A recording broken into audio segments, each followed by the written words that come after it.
Hello, everyone, and welcome to the Psych Legal Pop Podcast. This is a podcast where we talk about popular culture through the lens of an attorney and a therapist. My name is Brooke Brigham. I'm the attorney. And I'm Tess Brigham. I'm the therapist.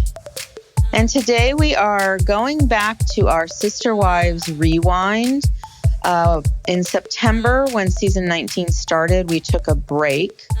And so we are picking up now because there's a mid-season hiatus and we just can't, we're jonesing for some Sister Wives, we can't stay away. Yeah. Well, we took a little break for Love is Blind as well. And then I was like, oh yeah, Kody. I forgot. Yeah. Okay. I kind of missed him. Not in a good way, but in a bad way. Can I ask you a question? Who's worse? The men of Love is Blind, Minnesota? Oh. Or Dave from who's in love with his sister versus Kody and the sister, and who's worse? Oh, as much as Dave bugs me, Cody's the worst. He's just the worst of the worst. Because he's awful to so many different people and women, and Yeah, we've only seen Dave be awful to one woman, right? Maybe Dave's learned his lesson. I hope so. He was kind of humiliated on national television. So. Well, sorry, not to talk about Love is Blind, but I saw the funniest clip of from did you watch Friends? Were you like a Friends person? I mean, in and out. Well, there's this one sort of storyline that happens in one of the episodes where Rachel is dating this guy that lives in their building, and she dates him on and off. And so they're going on a date, and he's got this very close relationship with his sister. But one of those things, and Rachel's like, well, she goes to Monica and Ross, and she's like, how were you guys as brother and sister? Were you close?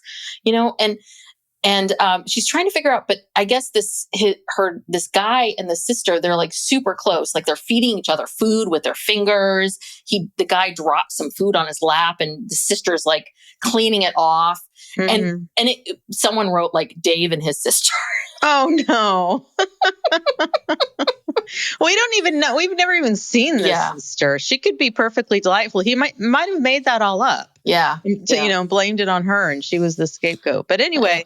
Sorry. Back to Kody. So we are picking up where we left off. This is season 8, episode 7, Divorce. So in the last episode, the final scene is Meri turns to the camera. She's walking out the door. And she says, I'm going to see a lawyer about getting a legal divorce from Kody. Dun, dun, dun. Dun, dun, dun. So now we pick up. Meri is at the law office of Ronald. What is his last name? Reynolds. Okay. Now, Ron has clearly been prepped. He knows what's going on. And let me just say, this whole episode to me is a performance. Mm-hmm. It's a performance by everybody except for Christine and Janelle. They are truly clueless, truly blindsided by this. But Ron, Kody, Robyn, and Meri, they know the plan. Mm-hmm. And they're just acting it out. Mm-hmm. So, Ron has a little script he reads. And then Meri comes in and explains, as if he doesn't already know, how Robyn has 3 kids from her previous marriage, and we have wanted them to be adopted by Kody. And Meri says she assumed that Robyn would need to have a legal marriage to Kody in order to do that.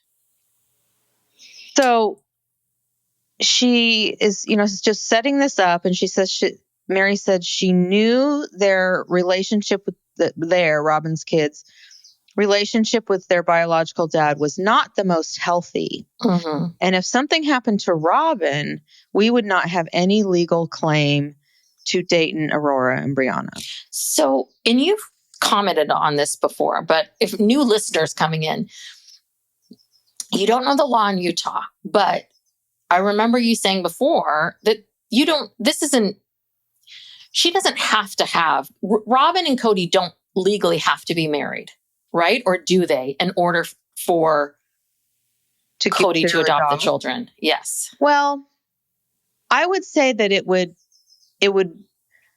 very much hinder their chances if, because before there's an adoption, a social worker comes and evaluates the family and talks to the family, talks to the kids. And it would be very odd if this man who was legally married to another woman and I guess partially lives there with, but I mean, even at this point, Kody is basically living with Robyn and Meri says as much at some point in the episode.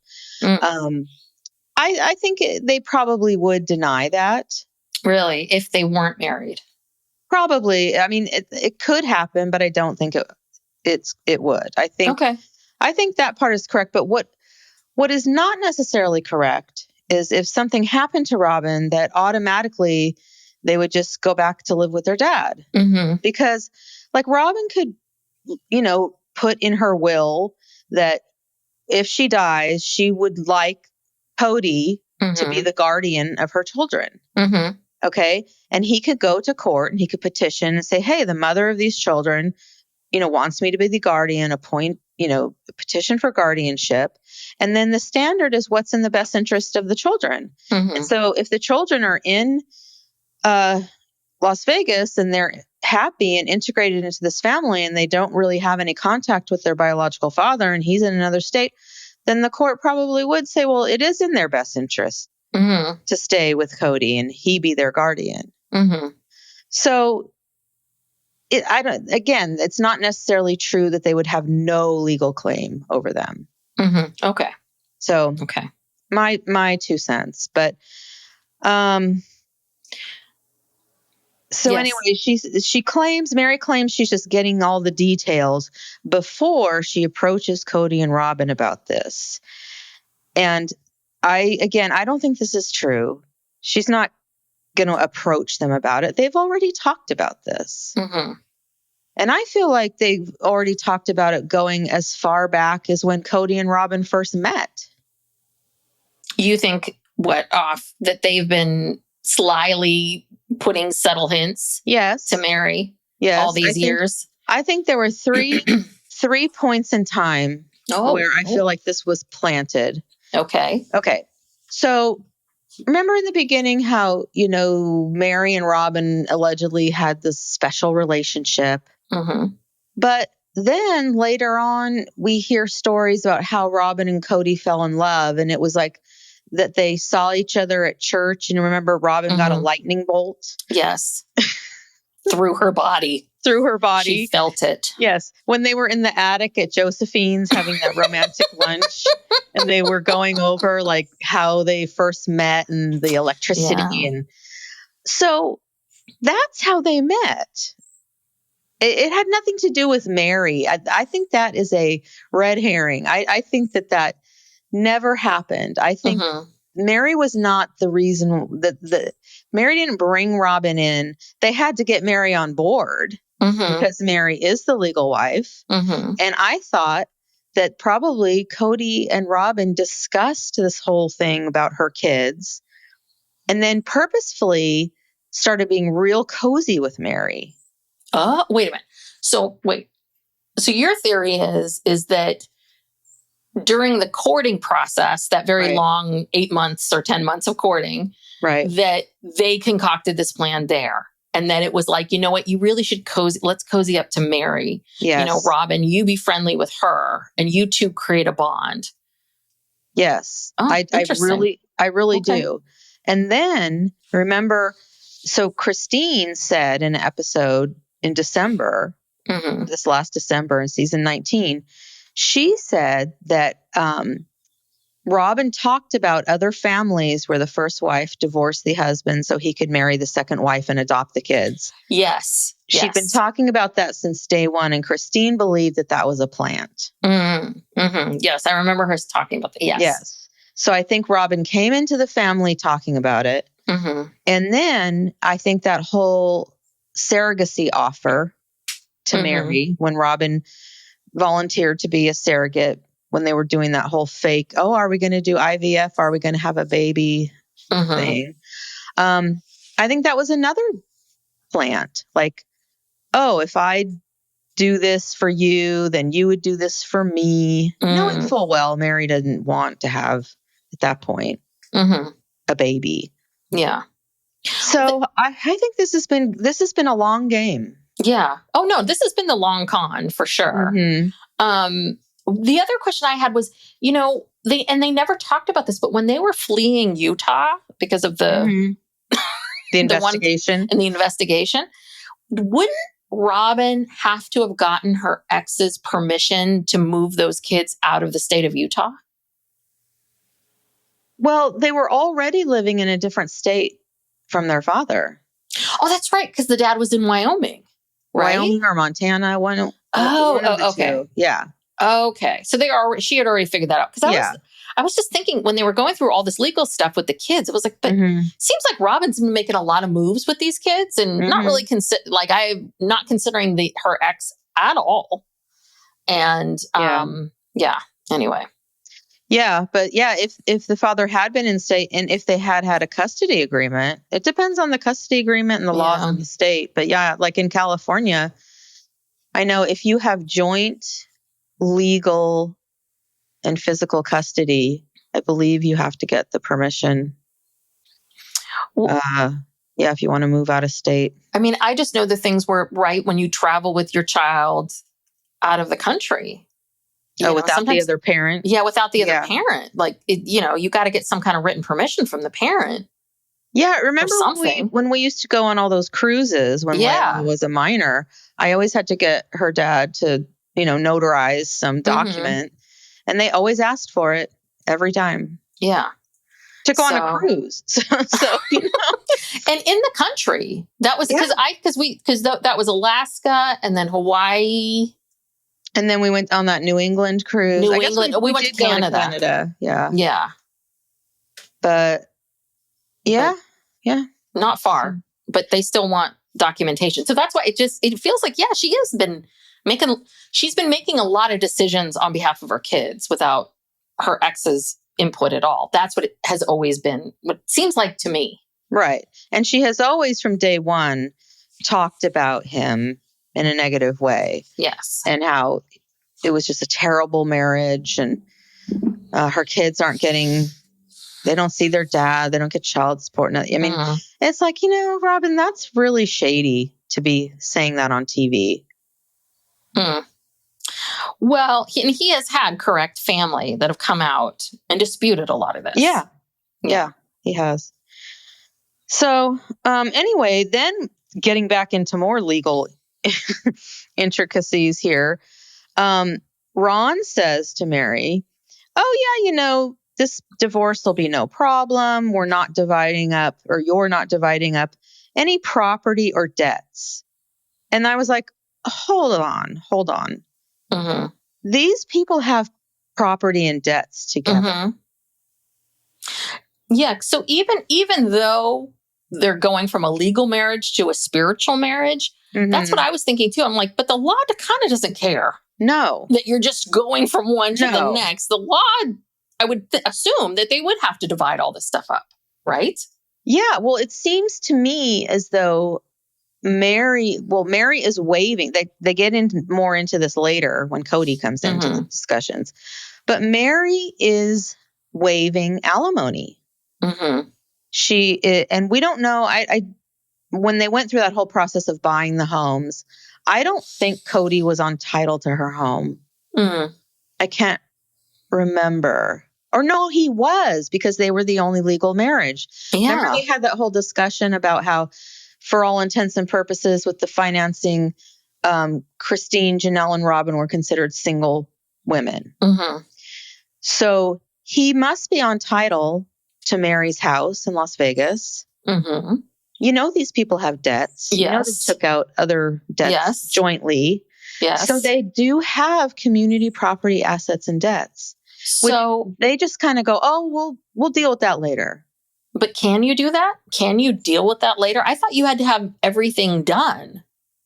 You can get legally divorced before you finalize like property and custody and that kind of stuff. Like, again, in California, 6 months from when you file for divorce, you can become legally divorced and go marry somebody else, even though you have not finished dividing up your assets or there's still no custody issues. you can get a further order later on. Yeah, I guess that's the Brad and Angelina, right? Bethany Frankel situation. Exactly. Yeah. All these people who are legally not married to each other anymore, but they have all of these property asset issues. Now, the cooling off period here in California is 6 months, right? Mm-hmm. That's what that 6 months is. Yeah. Nevada, Vegas, 10 days. Really? If that. 10 days.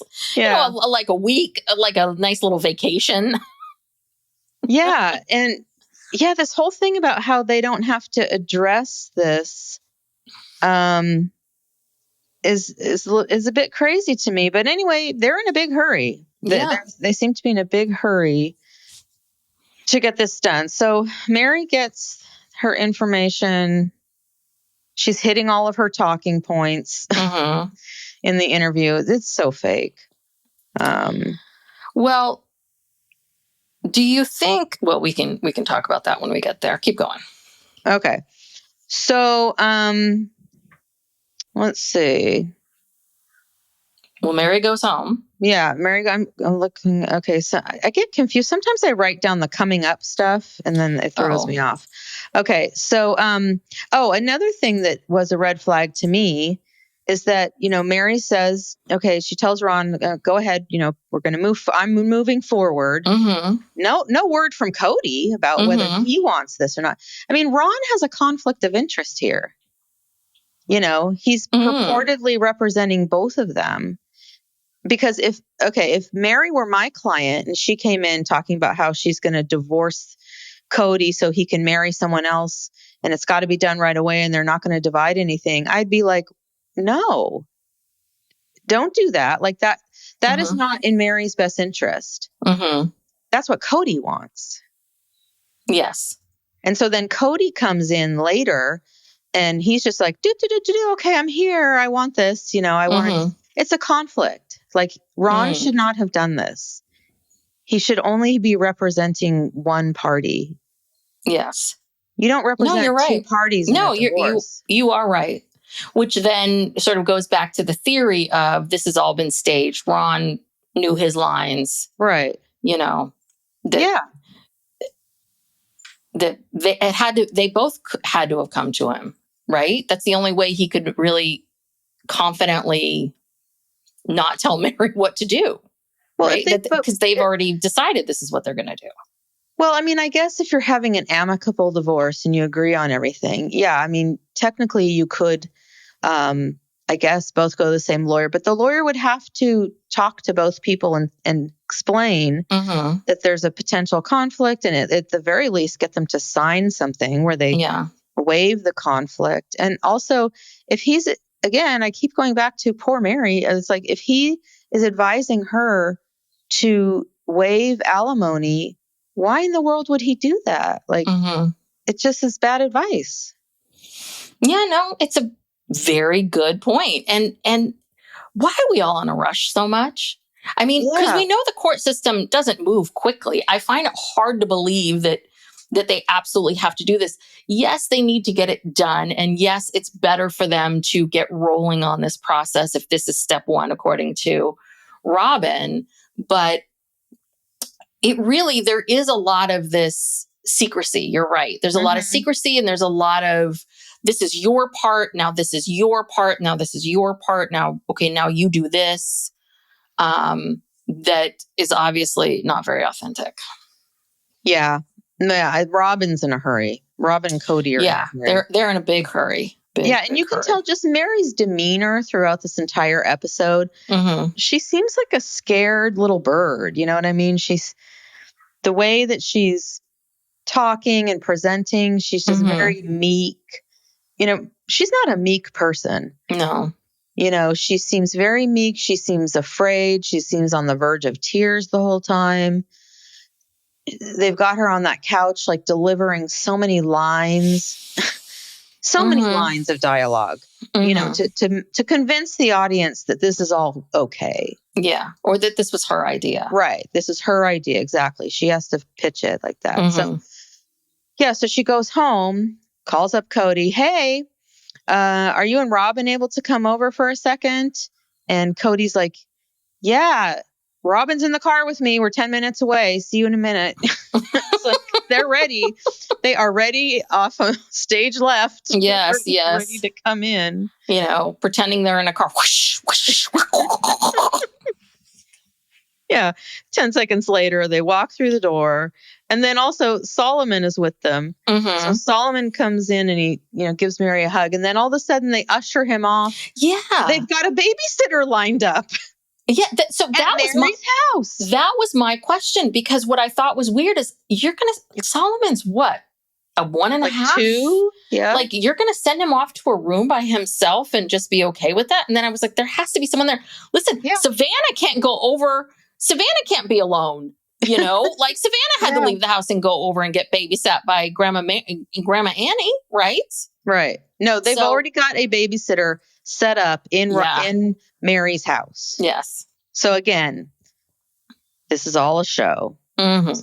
So they all sit down and it's like, well, what's up? On the baker's couches. Yeah. Colleen's consignment. Yes, exactly. And Robyn's saying in a talking head, I don't know why we're here. Could be something about Meri going back to school. I don't know. I'm not sure. Kody's like, I don't know. She could be pregnant. I'm not quite sure. I don't know. I don't know what's going on. Even though I know that's impossible. Can we hold on? We have to talk about Kody's interview look, the couch confessional look with the ponytail. Oh, yeah. That, I think, is by far, I want to say the worst of all of the hair looks that we've ever been delivered. Yeah, because he's got his receding hairline and widow's peak, all like on full display. Yeah. Like it's not a good look for you, Kody. Someone who's constantly trying to hide their widow's peak. Yes. But just all of it, the slick back look, the pony. Ugh. And he's got this shirt on that almost looks like he looks like a Buddhist monk or something. It's like this pullover shirt that's V-neck or. Yeah. I know, it's very strange looking. Yeah, it was just bad. It was not his normal, pressed dress shirt he likes to wear. So Meri breaks it to them that she just had an appointment with a lawyer, and both Kody and Robyn on cue look at each other like, what? Surprise look. Mm-hmm. And she said she's talked to him about getting a legal divorce. And then both Kody and Robyn in unison, they raise their eyebrows at the same time.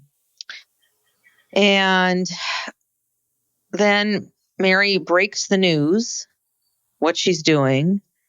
And then Robyn struggles to start fake crying and says, are you sure? And she says in a confessional, she was shocked. She's still trying to fake cry, but there's no tears. And then she says, I love that woman with all my heart. I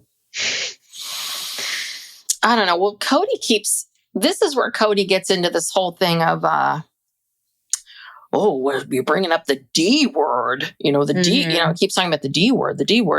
And then he talks about how he's so worried. He's like, but we're not breaking up, right? Meri? Please? Yeah, we're still going to be married, right? Is that legal? Can we still be married? We're still have a spiritual marriage, right? Right? I mean, that felt very performative. Yeah. As if she was leading you. This is not how she would start it. Right.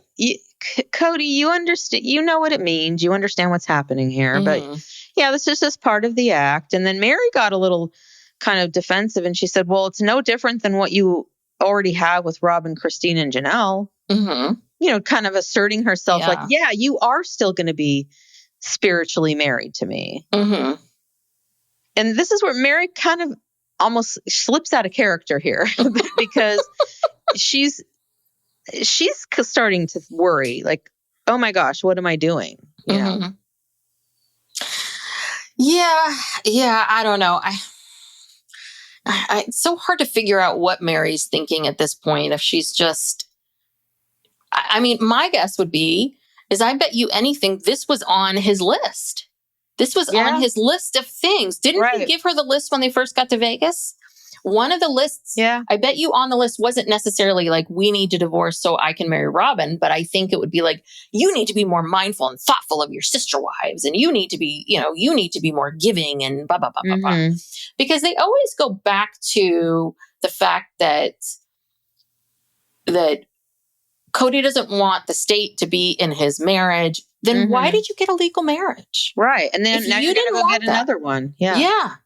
And I understand maybe why you're getting this second legal marriage because of this adoption issue. Okay.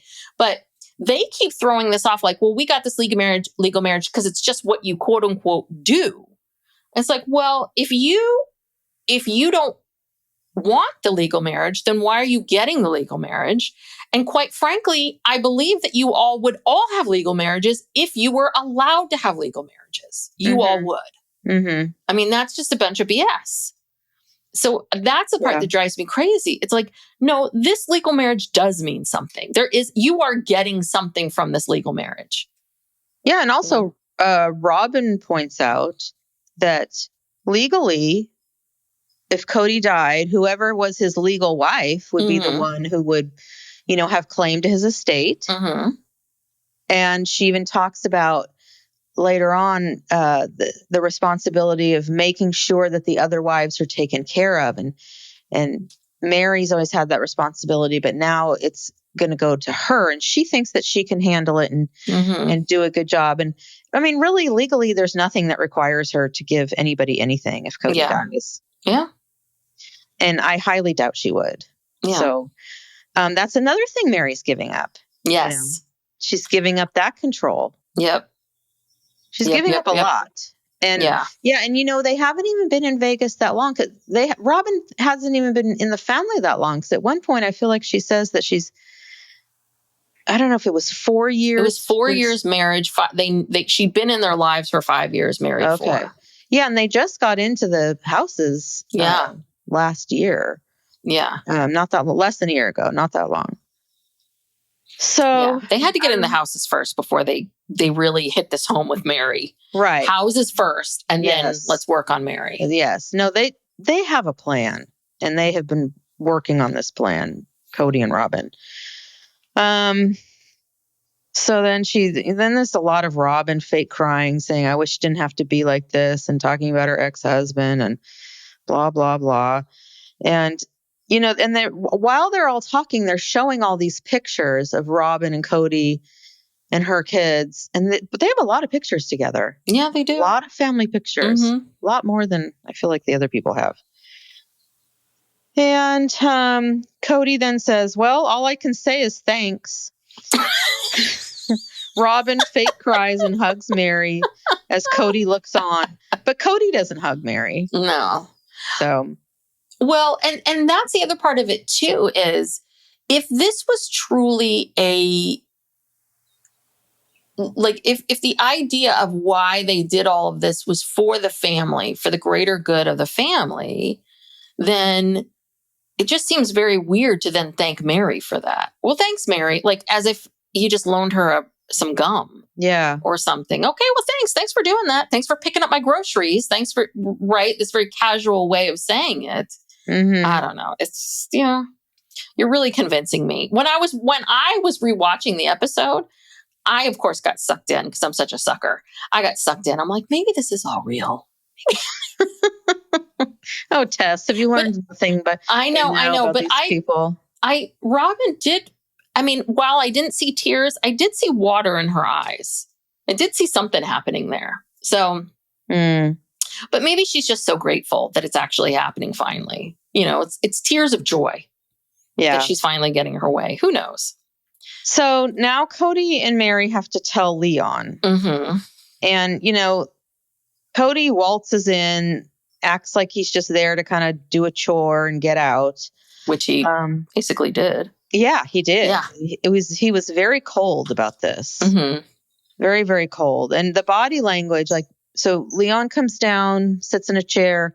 Kody and Meri are sitting in another couch or love seat next to them. And Meri full on has her hand on Kody's knee, like she's, kind of almost clutching onto him for support.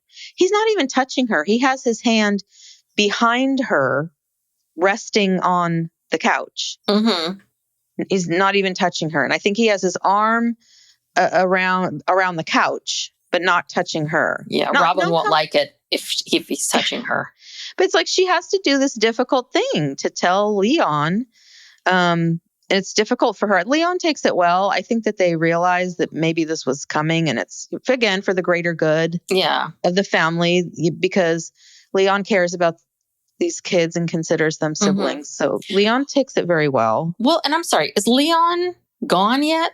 Did Leon go off to college? No, I think, I'm trying to think. I think this might be still like senior year. Okay-ish. Because they're sort of also moving on. You know what I mean? I think, right? Yeah. So, and then as soon as the deed is done, Kody's like, okay, bye. Yeah. Oh, he could not wait to get out of there. He's like, are we done? Great. Yeah. He's like, are you good? Off. You good? Okay. I'm going to take off. He barely, says goodbye to Meri. He just kind of rushes out of there. Yeah. Peace out. Yeah. Well, this is a lot of steps to this project. Yes. Yes. So he's got to get back to Robyn. Keep it going. Yeah. Yeah. So next, Meri has to tell Christine and Janelle. And Kody says he doesn't expect them to take it well. And I'm thinking, why? Well, and also, if you don't expect them to take it well, then why aren't you there? Right. And why aren't you doing it individually? Like, then why are you doing it like this? If you think that they're not going to, I don't think they're going to take it well. Bye. Yeah. So good what? luck I'm with not going to be here for it. Yeah. I'm just going to dump it on you and run. And Janelle had to have a separate conversation with Kody. Like, she had to call him up and be like, can you come over to my house and talk to me for a second? Can you and I talk?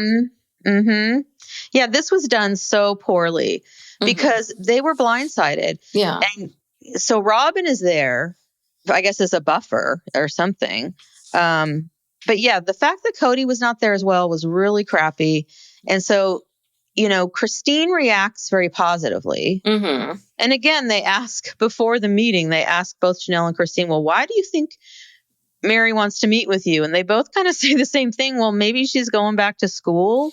And then Christine says, either she's going back to school or she's pregnant. I think those are the only two storylines Meri has had. Yeah. Oh, yeah, it's true. I want to go back to school. I don't want to do Sister Wife's Closet. I want to go back to school. And am I going to have another baby? So no, we got a whole new storyline. Yes. Now. So, and it was really weird when they walked into Meri's house. She was sitting on her couch on her phone, sort of barely acknowledging them as they came in. I thought that was very awkward. So she tells them, that she's doing this heroic act. Yes. And Christine gets very happy and, claps and goes and hugs Meri, which is very rare. For a long time. They really hugged. And this is what I noticed. This is, I think, where Meri kind of got a second to break down. Because I don't think, Meri, I don't think is a hugger or a long hugger. So when Christine hugs her, we don't see Meri's face. But I felt like she was like really like releasing a lot of feelings, which makes you think like, oh yeah, there's a lot more here. I think Christine might have lingered on that hug because Meri was crying. Yeah. And she was trying to comfort her. Yeah. And Janelle is stunned. She's just sitting in her chair, completely stunned. So, says nothing. Yeah. No reaction. Just sits there. And all she can think of to say is, oh, well, this is really going to mess up the taxes. Yeah. Because she doesn't know what else to say. She's not trying to be, I don't think she was trying to be flip in that moment. I just feel like she didn't know what else to say. She was stunned. Well, I also wonder, because we know that there were a lot of issues between Meri and Janelle in the beginning, right? And that Meri was rough on Janelle and didn't make her feel so welcomed into their home. I wonder if Meri being the legal wife, if that was something that was thrown in Janelle's face a lot, maybe a lot more than Christine ever experienced. Do you know what I mean? Because it is true. If there's only two of you, one's the legal wife and one's not, then yeah, that would make Janelle maybe feel a little insecure. So I wonder if part of this shock and the shock of what Janelle's feeling, which is very real, is a little bit of, oh, we worked really hard to get here. Right. And now you're going to mess this all up. Yeah. Like, Kody. Yeah, that's what she tells Kody later on when they talk individually. That was just like, you're changing the whole dynamic. This dynamic that they're working so hard. And even though they're working so hard, there's still problems with it. Yeah. So you're going to take a dynamic that is already pretty fragile, and then you're just going to throw a wrench in it. And this is some foreshadowing here. Yes. Yes. On Janelle's part. Because now that we know a bit more about their history, and I can't wait for Christine's book to come out, but now that we know a little bit more about their history, it seems very obvious that there was never, ever a period of time where everything was like operating well. Psych Legal Pop will be back after these messages. I get the sense that it was craziness. And I mean, it sounds like Meri and Kody did not have a smooth sailing marriage. Things were rough when Janelle came in. They had to bring, Kody was forced to marry Christine, to bring her in, so much so as a buffer for these two. And then there was some kind of rhythm of life. But I think that it was just, I think there was always some tension between some party at some point, some marriage. There was always tension all the time. And if there was tension in one marriage, that meant that the other two marriages would shift or change and things. And then if one marriage is getting better, it's going to shift over here. And Janelle's not wrong that it does, she says it. She says the fabric of what is. This is what is not, I think Kody lives in his fantasy land of what he wants things to be or what he pretends things are. But Janelle lives in reality. Yeah. Yeah, no, she knows. Yeah. And so like you said, the producer asks her to comment more and she's like, I'm not going to say anything more. She kind of gets up to go. And that's the end of that. And then Kody has to go over there and talk to her one-on-one. And it's funny. Janelle and Savannah are sitting on the couch. And then Kody comes in, says, "Oh, Savannah, just go across the street and be with Grandma Annie." And Savannah has this, I don't know, it's almost like a coloring book or something. And I paused it and I looked at it, and it's a anti-bullying pledge. Oh, on the good back for you, for Savannah. Yeah, it's a coloring, I don't know, some kind of coloring page with an anti-bullying pledge. Oh, so good for you. Good. They're teaching that in Las Vegas, apparently. But Janelle does make it clear that it's got nothing to do, and I don't think anyone thought this was true, but she says, she wants to adopt these kids. That's not the issue. And it's really interesting because you can see very clearly in the scene how much Janelle really gets Kody. And it's almost like she thinks about his objections first and then brings those up. Because he makes this statement, which I thought he starts to say, well, yeah, she says, I don't want things to, I'm worried about the fabric of what is. Things are going to change. Things will be different. And Kody's like, no. As long as Meri doesn't behave differently, as long as Robyn doesn't behave differently, and Janelle inserts and says, as long as you don't behave differently. I was like, ooh, you got him there. Yeah, she got it. Because what's fascinating about this is that what Janelle's really asking of him is, can you just acknowledge that this is going to change things? She says, I'm worried that you're going to start to favor Robyn, which he did. Yeah. Well, he was doing it before, but he already did. But then it went in full tilt, you know. And she saw that, but she also, like, denying somebody, let's say all your kids have gone and left the house. And if your partner's turning to you all the time saying, oh, it's fine, it'll be fine, it'll be fine. It's like, no, it's not. It's not that it's bad, but it's going to be different. And that's really what she just needed him to acknowledge, that it's going to be different. And that yes, it will be different. And you have to acknowledge it's going to be different, Kody, or what will happen is exactly what happened. Yeah. Oh, anyway. Yeah. So then he dips out of there real quick. He's like, okay, we're good. It's all good. She's like, yeah. I mean, he was probably there 5 minutes. I mean, Jesus. Got to get back to Robyn's house. Yeah. But her fears, she was like, oh, these are just my irrational fears. I'm like, your fears aren't irrational. No. They're very, very rational, and they're very normal. And again, it's Kody feeling like he has to solve the problem or manage someone's feelings. It's like, God, Kody, just acknowledge, validate.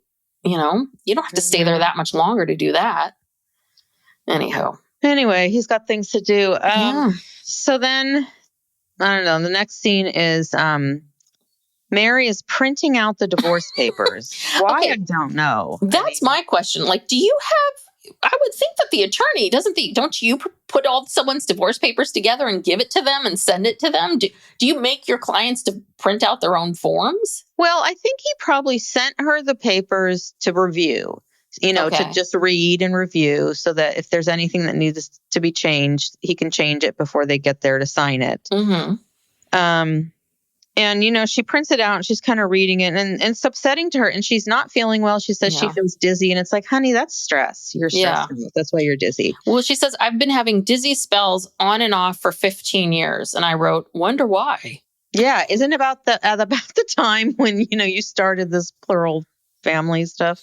Well, right. Because at that point they had been married.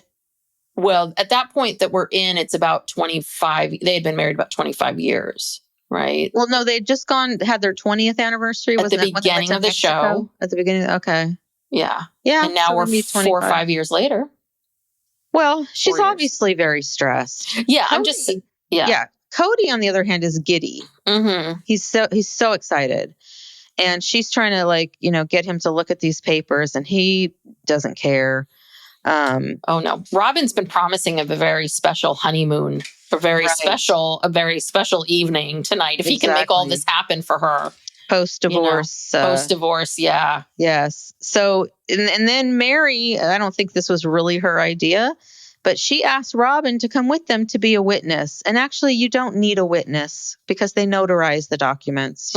So that's a lie. That's a farce. And then Kody's reading, and he's sort of weirded out by the waiver of community property interest in other parties' estate upon death. And Robyn's like, well, what does that mean? And then Kody's like, oh, we'll work that out with a will, I suspect. Let's get going. He's just rushing over this. Again, Meri is waiving all of her community property interest in everything, either now or at his death. Okay, so we'll deal with that later. Come on, let's go. And I think we're now seeing how Meri and Janelle and Christine signed off on that Coyote Pass property and the way it was divided up. Right, Kody being, I think it's the exact same thing. We'll figure that out later. Don't worry about that. I'm just gonna put my name here and I'm gonna own it all for now. But I'll give you some later. But what I love is Mr. Lawyer. He's like, well, I think all this could be taken care of with a will. Okay, let's go. It's like, can it? I mean, Brooke, I would assume actually it would, right? I mean, a will would. But again... Yeah, but a will only disposes of what you have in your possession at your death. So Kody basically is taking everything that is a community property asset right now, and he can spend it all. When he's dead, he has nothing to give to anybody. Yeah, I guess that's true. Yeah. This is so messed up for Meri. And, it was messed up for Christine and messed up for Janelle. We still don't even know if Janelle has gotten anything out of this marriage. They've all been screwed over by him in multiple financially. Ways. Financially, yes. He somehow managed to get everything. So that means now he's legally marrying Robyn. So he's coming into his marriage with Robyn with all of his and Meri's assets. Yeah. He's got 2 homes now. Yeah. I mean, this is just awful. It's hard to watch, but yeah. And then Robyn, reminds us now if Kody dies, she's responsible to take care of everyone. Not really, not legally, but whatever. Well, Meri makes an alimony joke, which I really kind of thought was like, I don't know if this is a joke, because this is the second alimony joke we've heard about Meri. You're feeling resentful. Yeah. No, rightly so. Yeah. Well, okay. So we're back in Ronald Reynolds and Associates office. And he gives a little lecture about how, the court determines what's legal and what's not, and religious beliefs don't matter. It's not bigamy because you don't have more than one marriage license. And okay. And then, and that's when Meri makes that joke. Can we add alimony at this point? Ron says, sure, chuckling. And then Kody says, we'll work that out privately. Yes. Okay. So now it comes time. And so, Ron's like, well, okay, calls in the notary. Which is a secretary, right? I mean, just someone's a secretary who is a notary. Meri she's signing the papers and she's crying, and they're playing that song, that Alison Krauss song, Down to the River from, what was that? Oh, brother, or where art thou? I'm sure it's not originally from that movie, but, and it's just so dramatic. Yes. Very dramatic. This music playing and Meri crying and Robyn's trying to cry. Well, and Robyn did sign something. We see her signing something as a witness. Well, I don't know what that is. Maybe Nevada law requires that. But in California, if someone notarizes a document, they are the witness. They are the notary and the witness. I think they probably just did that. That was probably fake just to make it look like Robyn had something to do with this. And Kody just sits there while Meri is bawling. And he's not really consoling her or saying anything. And they're cutting to those confessionals where he's in the weird outfit and the hair pulled back and the man bun. And he talks about how he's angry about the energy of the word divorce. And we have to fight against an institutionalized word. I mean, he's going off on his marriage rant. Back to the whole thing, like, I don't want the state in my marriage. I don't want that. So again, I would just like to say that being married means that you get tax breaks and other benefits. There are benefits to it, and you took advantage of it. So if you don't like it, then don't do it. Right, such as community property laws, which you seem to be benefiting greatly from. You've taken all of Meri's community property interest. And then you're going to take Janelle's when you buy that house. And Flagstaff. And Christine's. I mean, Christine was able to walk away with a little something. Yeah, she did. She's better off. She did bamboozle him a bit there. Well, not bamboozle. She deserved that, but her circumstances worked in her favor. Right. And I think that was like this was the sign for the universe telling her, run. Yeah. This is your chance. You got some money. Go. So then Robyn explains to us that there's 3 parts to this. 1 is the legal marriage. That's going to be done. 2, her ex has to give up his parental rights. And then 3, the court has to approve the adoption. So the war has just begun. Yes, it has.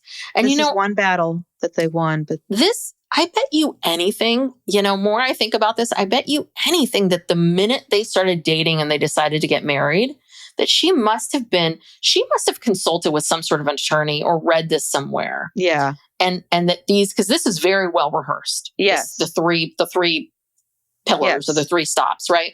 So I'm wondering if she has been dropping hints first to Kody for a long time about, what the kids, well, I hope nothing happens to me. Because, if something happens to me, I don't know where my kids are going to go. Yeah. No, I think she has been laying the groundwork for this. She wanted this. And whether or not, and I think this is one of the stipulations for her to marry Kody. Oh, really? I think she told him, I'll marry you, but only if we do this. This happens, because if something happens to me, I don't ever want my kids to go back to my ex-husband. Okay. Yeah, I guess, yeah, I could see that. That was some sort of unwritten agreement that Kody and Robyn made at some point. I think it was a very clear agreement. I think it was a stipulation to her marrying him. That she said, I'll marry you if you promise to do this. So then they had to butter Meri up. And they buttered her up by Got it. And that's when she cozied up to Meri during this time. I always felt like that happened because I thought that Robyn saw the dynamic in the family and felt like Meri was the one out on a ledge. And so that was why, just like how she befriended McKelty, she kind of sees the weak link and like, that's the one I'm going to go after. I think it was a bit of both, but I think that she definitely, and she kind of cozied up to Meri till the very end, begging her to stay, because for whatever reason, she feels Meri is an asset. First, it was to get this divorce thing. Yeah. Then it became financial. She was a financial asset. She's just always seen Meri as an asset. Period. Yeah. And I think in this next section of episodes for season 19, I think this is going to be a big part of this, is Meri's uncovering and realization that this friendship that she's had with this woman that she thought was a sisterhood, a friendship, was really, truly fake. Yeah. She was using her. And Meri finally, after all these years, figured that out. Yeah. Yeah. But I think that, not to go back to Love is Blind, but I really do think that this is a bit of like, it was all talk. It's always been talk. Talking, I bet you anything, talking about how things are going to be different, talking about how Meri needs to change these things, talking about this. Like, I think poor Meri had been talked at so much that she never got a chance, I think, in some ways, because she was talked at so much that she never stopped and said, you know what, I'm going to like check in with myself and see how I feel and see if these people are, what their actions are. Are they following through with things? Because, for me, it would have taken me a couple holidays or a year, or like a season of time, and not getting any phone calls from Robyn for me to put together that like, oh, this person doesn't want to be my friend. Like this person, I am not close with this person. And then I would have been like, okay, forget you. But poor Meri, I think the minute she starts to think like, oh, is this real? Like one of them comes and kind of like starts talking at her, That's why I feel for Meri, because I think that she was as caught up in all of this as they were. Yeah, no, she was definitely played, and it just, took her too long. But I guess anytime she started to sort of wander, they would just pull her back in. Yeah, pretty much. That's a good way of saying it. The minute she would, and I wonder if maybe the catfishing thing was, maybe he was angry. Maybe he's angry at her about this because it was this lack of control. I don't know. Well, we'll see. So anyway, I guess we'll keep doing these old episodes till the season comes back. Well, the best is at the very end, Robyn's crying-ish, and she says, if I wasn't in this life, I wouldn't be able to have this experience of having someone divorce someone so that you can marry them, so you can go through a legal thing. I'm like, but essentially the experience of this woman giving something of her. And I'm like, guess what, Robyn? You can. Like, someone being kind and nice and making a sacrifice for you has nothing to do with being in a plural marriage. Yeah. All right, everyone. Yes. Well, thank you so much for joining us. We appreciate your support. If you haven't already, please subscribe to the podcast. And also, if you could give us a 5-star rating and review, we would appreciate that very much. It helps us grow the podcast, helps people find the podcast. We also have a Patreon if you want more of us, where we get more into our personal lives and we talk about current events and other things, just whatever we feel like talking about, basically. And You get a bonus episode. These episodes ad free for $5 a month. And then for $8 a month, you get that plus a true crime monthly bonus and an Ask Us Anything monthly bonus. And you can find us on all social media platforms at Psych Legal Pop.